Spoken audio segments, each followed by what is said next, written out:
invitation, de vous être prêté au jeu de résumer 40 ans de travail consacré aux semences à la FNAMS en 20 minutes.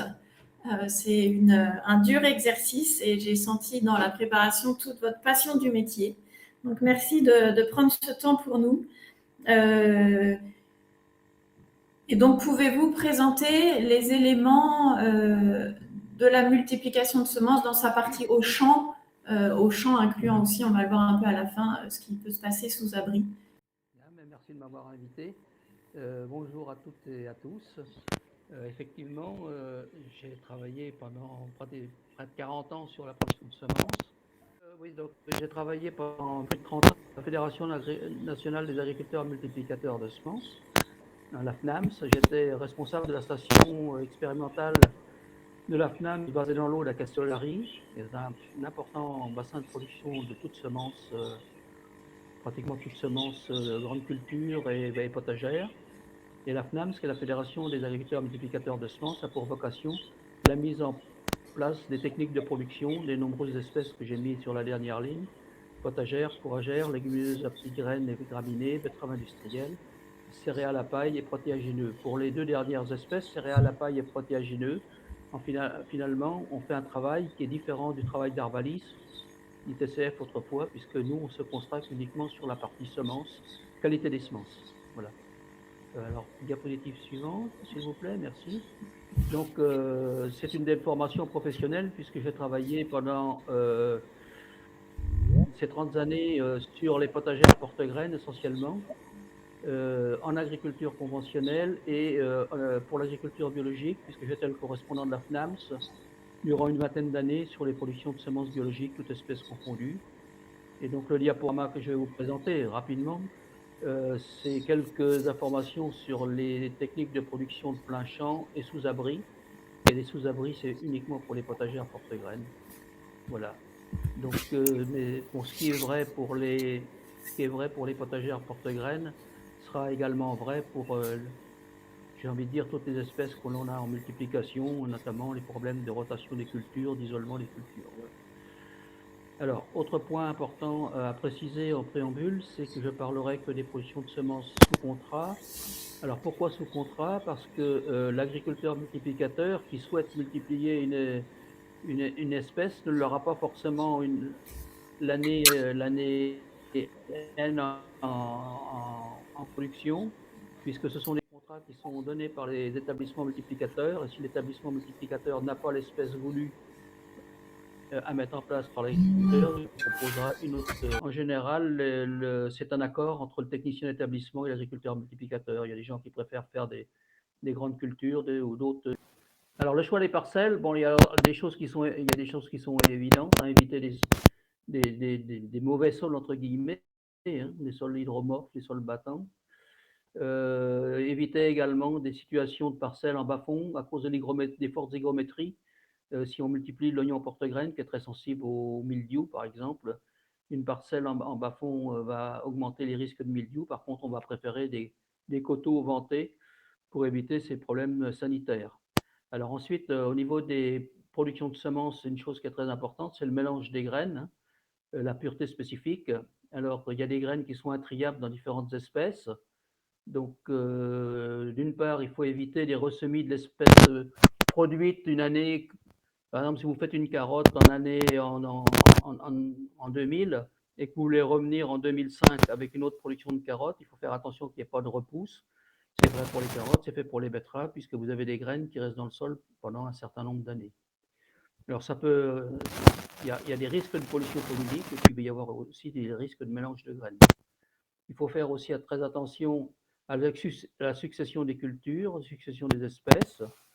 Si vous faites une carotte à une année et que vous voulez faire un persil 2 ou 3 ans après, il faut faire très attention au ressemis de persil, par exemple, ou vice-versa, puisqu'il faut savoir que la graine de persil ne se trie pas dans la carotte et la graine de carotte ne se trie pas dans le persil. Donc, c'est des petites choses qu'il faut savoir et qu'il faut maîtriser.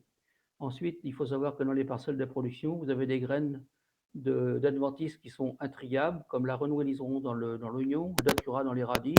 Alors, c'est toujours ma déformation potagériste, mais si on prend le cas des fourragères, hein, le mélilot dans la luzerne ou le régral dans les fétuques. Voilà, ça, c'est des espèces qui posent problème au triage ou qui sont intriables. J'ai mis un exemple, hein, par exemple, là, pour les problèmes de pureté spécifiques. Hein, donc, j'ai pris l'exemple de la carotte. Donc, vous avez, on ne va pas les lister, hein, mais vous avez trois colonnes de graines plus ou moins faciles à trier. Il y a une plante une plante qui est une plante, un engrais vert qui est intéressant, c'est la facélie. Malheureusement, si vous avez des repousses de facélie dans une parcelle de carottes, dans des carottes, eh bien, la graine de facélie ne se trie pas dans la carotte. Voilà. Bon, on ne parle pas des carottes sauvages, c'est évident. Voilà, diapositive suivante. Alors, l'isolement des cultures, c'est un point très, très important pour nous, hein. Donc, je reprends encore l'histoire, la présentation de l'espèce carotte, puisque c'est quand même une des productions les plus importantes au niveau national en France. Bon. Donc, entre deux populations de même type, alors par exemple, entre deux Nantaises, en population, deux Nantaises, on demande de 1000 mètres. Entre deux populations de types différents, entre une Nantaise et une Plaquée, par exemple, on demande de 1500 mètres. Entre deux hybrides de même type, c'est 1500 mètres. Entre deux hybrides de types différents, 2000 mètres. Et puis, entre une carotte potagère et une carotte fourragère, on demande 5 km. Voilà. Donc ça, c'est un exemple. Il faut savoir que ça existe pratiquement sur tous les groupes, sur toutes les espèces. Alors après, vous avez des distances d'isolement qui seront plus ou moins importantes selon les espèces. S'il y a des espèces comme la tomate, la laitue, on demande 5 ou 10 mètres entre deux parcelles. Pour les betteraves, on demande 2, 3, 4 km entre les parcelles. Ce qu'il faut retenir, c'est qu'il y a des distances d'isolement à respecter en cas de multiplication. Oui, c'est pas mal que la seconde diapositive. Ça, c'est une diapositive qui vous montre la concentration de production de ce bassin de production. Ça, c'est fait cette diapositive a été prise dans la région de Chartres. Hein, on voit la commune de Lutz-en-Dunois. Vous voyez qu'il y a des productions de semences qui sont très groupées. Alors, les différentes couleurs représentent les différentes espèces et il faut respecter donc les isolements entre ces cultures. Et ces isolements sont assurés par le technicien d'établissement qui place le contrat chez l'agriculteur. Donc ces contrats sont ensuite placés sur une carte informatisée, c'est ce que vous avez à l'écran. Et ce que je voudrais rajouter, c'est qu'une fois que l'agriculteur multiplicateur s'est mis en accord avec le technicien d'établissement de placer une parcelle, un contrat dans une parcelle, il faut éviter que l'agriculteur ne déplace la parcelle de production, tout simplement parce que, vous voyez, à quelques centaines de mètres près, vous pouvez être isolé ou ne plus être isolé. Donc, il faut absolument que l'agriculteur qui voudrait déplacer une parcelle pour un problème de commodité fasse le répertorie et l'annonce à son technicien de production et voir si effectivement la parcelle de production, la nouvelle parcelle sera isolée. Donc ça, c'est un point très important. Alors, donc il y a des problèmes de pollution pollinique, oui, c'est pas uniquement entre parcelles de production. Ça peut être également causé par des plantes qui seront dans l'environnement. Ici, vous avez des belles fleurs bleues le long d'une culture de tour de sol sur un accotement de route. Donc ça, c'est des chicorées. Hein. Donc si vous avez, et puis sur la parcelle suivante, c'est une repousse de blette, on dirait blette, une poirée, une repousse de poirée dans des choux. La photo de droite, c'est une repousse vraisemblablement de carottes dans une production de betteraves porte-graines. Donc voilà, tout ça, ça va poser des problèmes de pollution pollinique si vous ne les éliminez pas. Alors ensuite, je voudrais parler un petit peu de l'équipement que doit avoir l'agriculteur multiplicateur pour assurer donc ces productions de semences. Ça peut être des semoirs pour la mise en place, des disques qui seraient appropriés pour les espèces à mettre en place. Là, j'ai pris le cas de l'oignon. Il faut savoir qu'en France, la France est un des premiers producteurs d'oignons porte-graines. Des éléments qu'il faut avoir en tête, hein, c'est que lorsque vous voulez mettre un hectare d'oignon en place, c'est 7 à 8 tonnes de bulbes à l'hectare. Donc, vous avez différents types de matériel pour implanter la culture. Soit sur la photo de droite, c'est une distributrice à pommes de terre. Vous pouvez le faire aussi avec des planteuses. Bon, c'est du matériel qu'il faut avoir parce que lorsque vous avez 7 ou 8 tonnes de bulbes à l'hectare, à mettre en place, c'est quand même un travail assez fastidieux et important. Alors, autre espèce qui demande aussi un matériel spécifique, ce sont toutes les cucurbitacées, donc les melons, courgettes, concombres, melons, cornichons. Donc, il faut du matériel qui soit spécifique à la production de ces espèces-là. Il faut savoir également que pour une récolte de ces types d'espèces, c'est entre 120 et 150 heures de main-d'œuvre à l'hectare. Donc, voilà.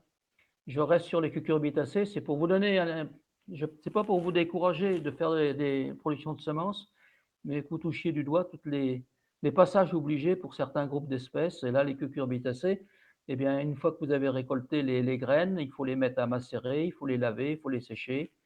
Donc c'est un travail spécifique. Je crois qu'il y a une autre diapositive sur cette espèce-là.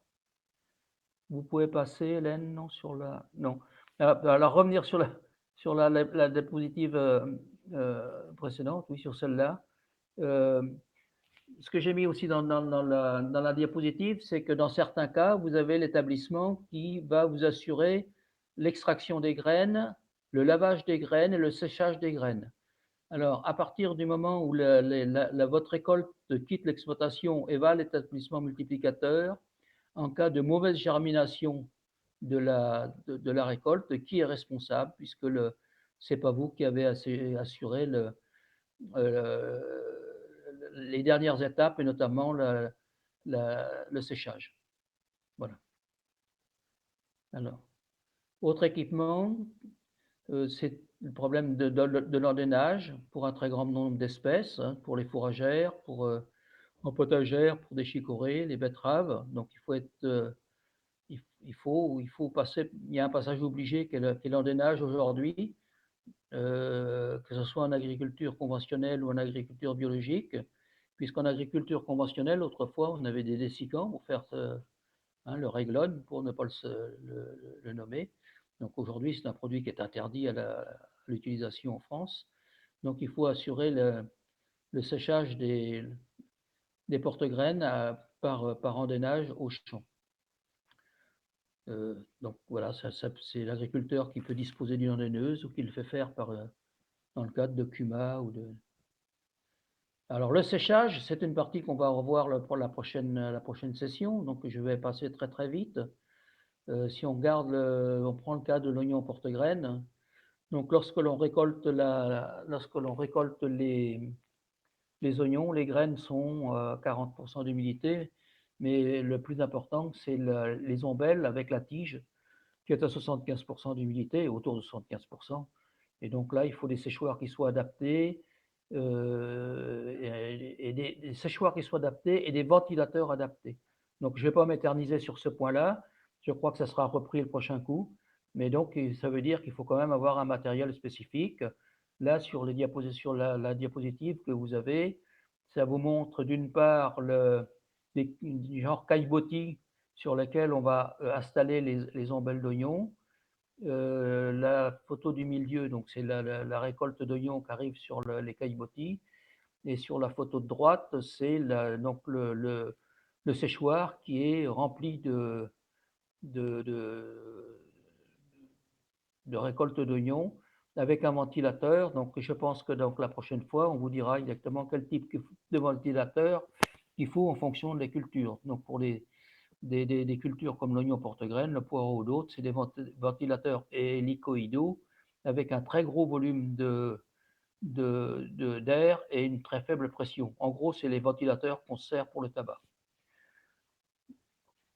Donc maintenant, je vais vous parler un petit peu des équipements nécessaires pour les moissonneuses-batteuses.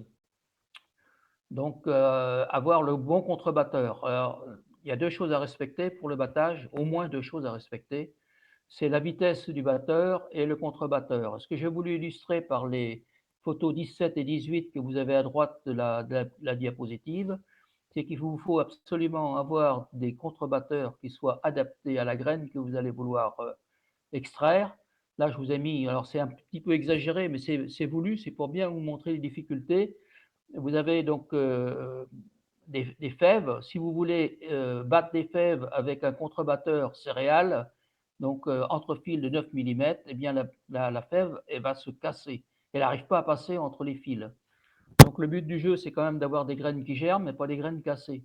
Ensuite, la diapositive, enfin la photo d'en dessous, la 19, c'est un contrebatteur maïs avec des entrefils de 18 mm et c'est encore juste pour de la fève. Je sais qu'il y a des agriculteurs qui battent avec des contrebatteurs maïs, mais vous pouvez avoir beaucoup de casse.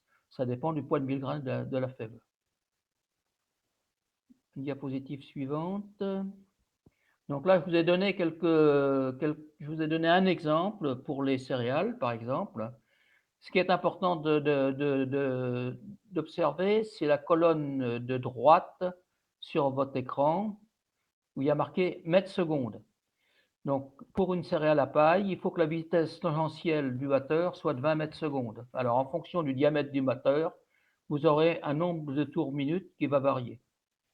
Donc, ça, c'est des choses que vous allez retrouver, par exemple, dans notre guide de spécial battage. Alors ça, voilà. Donc vous avez la FNAMS édite différents guides. Il y en a sur le séchage, il y en a sur la récolte, il y en a sur des guides par espèce. Et donc là, vous avez vous aurez toutes les caractéristiques à respecter sur le battage de potagères, de fourragères, de graminées, de céréales, etc., etc. Je crois que c'est un document qui serait nécessaire pour les producteurs de semences. Voilà. Donc ça c'est alors, un autre point important, c'est la lutte contre les adventices, vous le comprenez. Hein. Tout à l'heure, je vous ai dit que dans les espèces que l'on multiplie, vous avez des espèces qui sont intriables, et notamment des adventices qui sont intriables. Donc, il faut faire la chasse entre guillemets, aux mauvaises herbes. Donc, que l'agriculteur multiplicateur a à sa disposition tout un arsenal de produits phytosanitaires, encore qui diminue d'année en année. Et par contre, même en agriculture conventionnelle, il faut savoir que le, le désherbage mécanique peut apporter beaucoup. Donc vous avez sur la diapositive de gauche la hersetterie pour faire des faux semis, et puis la diapositive de droite, c'est une bineuse. Il faut savoir qu'en production de semences, en potagère, on bine beaucoup. Là encore, vous avez un guide sur le désherbage sur toutes les espèces de semences, et on a également, je crois, un volet sur la production sur les pommes de terre. Enfin, on l'a fait avec d'autres instituts, avec d'autres espèces qui sont travaillées par la France. Alors voilà. Alors je ne vais pas m'éterniser sur la lutte contre les maladies et les ravageurs. Deux choses. En agriculture conventionnelle, eh bien, il y a l'arsenal des produits phytosanitaires. En production biologique, on a peu ou pas de solutions. Mais par contre, on a, que ce soit en conventionnel comme en agriculture biologique, on a quelques insectes qui nous posent de très très gros problèmes à la multiplication. Donc les altises et les méligettes en crucifères, les lixus sur Quinopodiacées, et puis surtout les bruches, les tordeuses sur toutes les légumineuses. D'ailleurs, sur la diapositive que vous avez là, c'est une bruche qui sort d'un petit pois. Voilà. Donc, lorsque vous avez un grain bruché, eh bien, vous aurez une mauvaise faculté germinative. Donc là, si vous avez, pour les gens qui sont conventionnels, ils peuvent se reporter à un guide qui s'appelle PhytoFNAMS, où il y a tous les produits homologués, qui est remis à jour régulièrement, parce qu'il y a des produits qui arrivent et des produits qui disparaissent. Donc, je pense que ça peut être un bon outil pour les gens qui sont conventionnels. Et puis en production de sous-abri, bien, et en bio, pensez aux insectes auxiliaires. Voilà. Autre point important en production de semences, c'est la disponibilité en main-d'œuvre. D'une part, pour la mise en place des cultures, hein, on a vu l'oignon, le poireau, il y a des repiquages à faire, il faut disposer d'une planteuse, et voilà, donc c'est quand même du temps de travail à l'hectare qui est important. L'ouverture des pommes, alors je ne sais pas, ça vous dit peut-être pas grand-chose, mais un chou-pomme, c'est fait pour faire une pomme, c'est pas fait pour monter à graines et pour que la hampe florale soit libérée, eh bien, il faut ouvrir chaque chou. Il faut les ouvrir et pour libérer la hampe florale. Donc c'est vrai pour les choux blancs, les cabus, les milans. Voilà, donc c'est un travail qui peut être fastidieux. C'est moins vrai pour des espèces comme le Bruxelles ou pour les choux-fleurs. Il faut du temps de travail, il y a du temps aussi pour le tutorage. Il y a certains établissements qui demandent pour certaines espèces comme les choux, les poireaux, de tutorer. Il faut épurer les cultures. Alors dans certains cas, c'est assuré par le technicien d'établissement. Dans d'autres cas, ça doit être assuré par l'agriculteur multiplicateur. Euh, Disponibilité en main-d'œuvre, c'est vrai aussi pour les récoltes, notamment récoltes manuelles. Récolte manuelle, on a vu tout à l'heure l'exemple des cucurbitacées, 120 ou 150 heures pour des cucurbitacées. Il faut savoir que pour des poireaux, les oignons, c'est à peu près du même ordre. 150 ou 100, 120, 150 heures de travail à l'hectare. Ce qu'il faut dire, c'est que pour les cucurbitacées, vous pouvez laisser le légume fruit sur le sol pendant une semaine ou 15 jours avant la récolte. Lorsqu'on a des productions de semences comme les poireaux ou les oignons, dès que les premières capsules commencent à s'ouvrir, il faut que dans les 24 ou 48 heures, la récolte soit effectuée. Donc ça veut dire il faut 10, 20, 30 personnes à l'hectare pour récolter rapidement donc les ombelles lorsqu'elles sont en maturité. Diapositive suivante, donc la pollinisation. Alors, pour les très petites surfaces, s'il y a des pollinisateurs sauvages dans l'environnement, ça peut suffire. Dès qu'on commence à passer sur des parcelles de production relativement importantes, on préconise d'amener 4 ou 5 ruches à l'hectare. Donc j'ai mis attention à la qualité des ruches. Il ne suffit pas d'amener une boîte, il faut que dans la ruche, il y ait une population importante d'abeilles.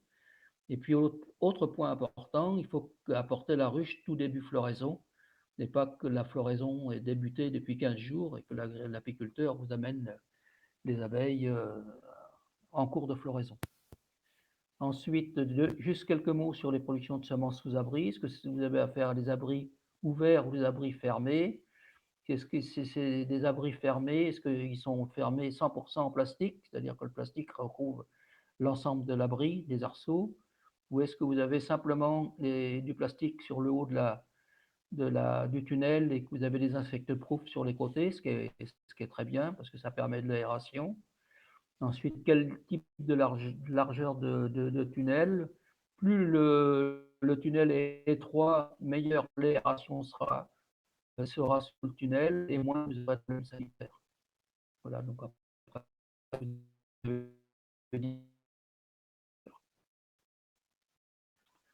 alors si on travaille avec des tunnels ouverts, c'est-à-dire sans bâcher dessus, eh bien, ils doivent être de manière à une production de semences, parce que les insectes prédateurs vont aller sur le tunnel, mais vont aller aussi sur les cultures environnantes. Lorsque ce sont des cultures fermées, c'est ouvert des tunnels et fermé juste en floraison pour éviter les problèmes de pollution protéinique. François? J'ai mis un petit mot là pour protéger les portes. Oui. Oui. Est-ce que vous pouvez peut-être juste reprendre un petit peu parce que ça a pas mal sauté. Voilà, en vous rapprochant bien. Juste nous rappeler deux, trois petites choses là sur les tunnels en vous rapprochant bien de l'ordinateur. D'accord. Donc, alors, sur les tunnels ouverts, ils doivent être gérés de la même façon qu'une culture de plein champ. Hein. L'utilisateur du tunnel à une parcelle de production. Donc, si on demande 1500 mètres entre deux carottes, si vous avez une carotte sur un tunnel ouvert, eh bien, il faudra 1500 mètres par rapport à une culture de plein champ. Laissez les extrémités du tunnel ouvert lorsque le tunnel est fermé à 100%. Pour l'aération, hein, parce que souvent de fois ça fait un peu cocotte minute et vous risquez d'avoir des problèmes sanitaires. Et puis dans certains cas, vous avez là on a vu sur la diapositive précédente, donc c'est bâché pour lutter contre les adventices. Après il y a toutes les techniques de production qui sont un peu spécifiques au tunnel. Alors, les pollinisateurs sous les abris, attention aux abeilles, c'est pas conseillé puisque en gros, il faut laisser une ruche pendant 3 semaines sous l'abri Et puis, ben, les abeilles n'ont qu'un souhait, c'est de quitter l'abri, et elles s'agglutinent le long des bâches et elles crèvent. Mais bien souvent, quand on met une ruche sous un abri, au bout de 3 semaines, les abeilles sont mortes. Par contre, il y a des pollinisateurs qui sont plus adaptés, comme les bourdons, qui eux travaillent en température basse, notamment pour les choux, qui sont les premières espèces à fleurir. Et puis dans le cas des carottes, il faut privilégier éventuellement les mouches. Voilà. Donc au niveau de la fédération, je fais un peu de la pub pour la fédération, mais c'est là que vous trouverez quand même pas mal de dossiers techniques, de fiches techniques, de conseils. Donc vous avez un bulletin qui s'adresse aux agriculteurs multiplicateurs, qui est le bulletin semences, des fiches techniques, des guides, le Phytofnams pour connaître les produits qui sont homologués sur les différentes cultures. Et puis j'ai découvert, voilà, peu de temps que la FNAMS avait une chaîne YouTube. Voilà. Mais On a Régis tout à l'heure qui nous posait la question sur justement les risques de pollution par les plantes cultivées par les jardiniers amateurs. Voilà. Est-ce que ça peut, donc là je pense qu'on est plutôt sur les potagères, est-ce que ça peut mettre en péril, en fait, je pense, c'était ça le sens de la question de Régis, les productions de semences des agriculteurs multiplicateurs. Voilà, est-ce qu'il existe du coup des règles, des interdictions particulières? Parce que comment est-ce qu'on peut vérifier ça? on a pratiquement tous les ans des problèmes avec de voisinage, hein, des jardins. En règle générale, on le gère de façon amicale. On va voir le jardinier, on lui demande de couper ses choux, ses carottes ou ses oignons, de ne pas les laisser fleurir. Et dans ce cas-là, on essaie de lui proposer des graines.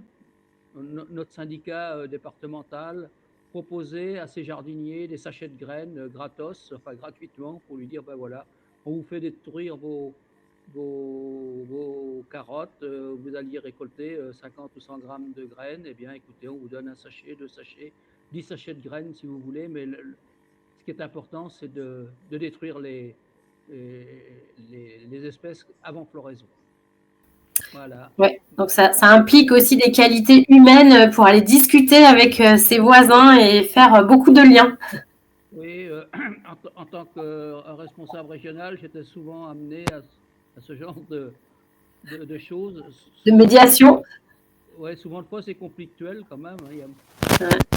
Il y a des gens qui veulent pas, enfin qui veulent, sont difficiles à raisonner. Mais bon, en général, on y arrive. Mais c'est toujours très embêtant. Peut-être que Luc pourrait témoigner, lui qui est un peu aussi du côté jardinier, qui multiplie pour des petits collectifs. Est-ce que des fois tu es en complication avec des plus gros producteurs de semences? Ici dans l'Eure, ça va, il n'y a pas trop de production de semences potagères, enfin surtout là où je suis. Mais du coup, c'est plutôt avec les grandes cultures comme le colza que je fais gaffe du coup avec les choux navets particulièrement. Et après, moi, les jardiniers, oui, je fais attention, pareil, toujours autour à ce qui se passe dans les jardiniers. Et je travaille du coup aussi avec avec un collectif de maraîchers. Et eux, quand ils font leurs semences en maraîchage, ce qui est un peu complexe aussi, ça c'est vraiment un point hyper important de l'isolement des cultures avec les jardins qui sont autour de chez eux. Est-ce qu'il y a une interdiction légale voilà, pour imposer l'arrachage, soit à un jardinier, soit d'ailleurs à un agriculteur? Comment on gère les conflits? Est-ce qu'il y a une législation par rapport à ça? Il y a plusieurs choses qu'il faut savoir. C'est qu'il y a des zones qui sont protégées, par exemple pour le tournesol. Vous avez des zones où les agriculteurs ne peuvent pas implanter des tournesols consommation. C'est des zones qui sont prévues pour les tournesols semences. Ça doit être vrai également pour les maïs. C'est vrai pour les betteraves industrielles. La zone des betteraves industrielles en production de semences, c'est Gers, Lot-et-Garonne. Vous avez des zones qu'on appelle des zones protégées ou des zones loi 72. Et donc, où l'agriculteur qui voudrait faire de la consommation, des productions de consommation, ne peuvent pas les implanter dans ces zones. On ne peut pas implanter un tournesol pour la consommation dans une zone protégée tournesol semence. Okay. Et puis, alors ensuite, sur les potagères, eh bien, pour les potagères, ça se règle, j'ai envie de dire, de gré à gré, en essayant de forcer un peu la main aux maraîchers ou aux jardiniers en lui proposant ce que je vous disais tout à l'heure, c'est-à-dire des graines pour remplacer son éventuelle récolte. Sybille a une question sur il faut proposer quelle surface au minimum pour avoir une culture en semences potagères. Donc j'imagine que c'est en tant que professionnel. Il n'y a pas de surface. Nous, on produit, enfin mon fils produit des contrats de semences. Vous pouvez avoir 50 grammes de tabac, 50 grammes de poivrons, de piment, et puis on peut vous proposer une surface des espèces avec 5 ou 6 hectares de fèves, de petits pois, choses comme ça. Il n'y a pas vraiment de surface, c'est surtout le besoin de l'établissement multiplicateur. Si l'établissement multiplicateur marché de plusieurs tonnes de fèves ou de petits pois, il mettra en culture de grosses surfaces. Si pour certaines variétés, notamment de solanacées, les tomates, les poivrons, les piments, ces cultures-là, vous pouvez faire ça sur des très petites surfaces, des quelques dizaines de mètres carrés, quelques centaines de mètres carrés. On peut rappeler ce qui était dit dans la présentation de Semei à la première soirée pour répondre encore à Régis et dire que le secteur des semences françaises, il est très exportateur. La France est le premier producteur mondial de semences et un des premiers exportateurs mondiaux de semences. Bien, voilà. Donc, merci de votre attention. Les gens qui souhaitent avoir des informations complémentaires peuvent me contacter, soit par courriel ou m'appeler, c'est pas un problème. J'essaierai de répondre à leurs questions.